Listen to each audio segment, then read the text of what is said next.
कालाबाग से हमारे नुमाइंदे सुभान और आइन की रिपोर्ट के मुताबिक डीपीओ मियांवानी ने शहरियों की फौरी दाद रसी के लिए थाना कंदिया और थाना हरनौनी में खुली कचहरी का इनेकाद किया। शहरियों के मसाइल सुने और मौके पर हल करने के अहकाम जारी किए। वज़ीर आला पंजाब मोहतरमा मरियम नवाज शरीफ के वीएन इंसाफ आपकी दहलीज पर के मुताबिक आई पंजाब डॉक्टर उस्मान अनवर के खसूसी अहकाम आरपीओ सरगोदा रीजन मोहम्मद शहजाद आसिफ खान की हिदायत पर डीपीओ मियांवानी कैप्टन रिटायर्ड राय मोहम्मद अजमल ने थाना कंदिया और थाना हरनौनी में खुली कचहरी का इनेकाद किया, जिसमें शहरियों के मसाइल सुने और उनके हल की यकीन दहानी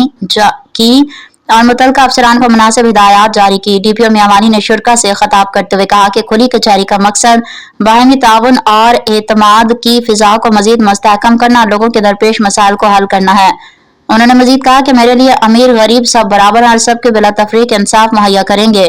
और किसी भी शहरी के साथ नाइंसाफी बर्दाश्त नहीं की जाएगी। खुली कचहरी में एसडीपीओ पिपला मोहम्मद औसाफ बाला, एसएचओ थाना कन्या, sub inspector Abdul Gaffar, SHO थाना Harnauli, sub inspector फहीमुल्लाह Khan, SHO थाना पिपला इंस्पेक्टर सलीमुल्लाह खान, तफ्तीशी अफसरान इंचार्ज कंप्लेंट सेल और दीगर अफसरान भी मौजूद थे।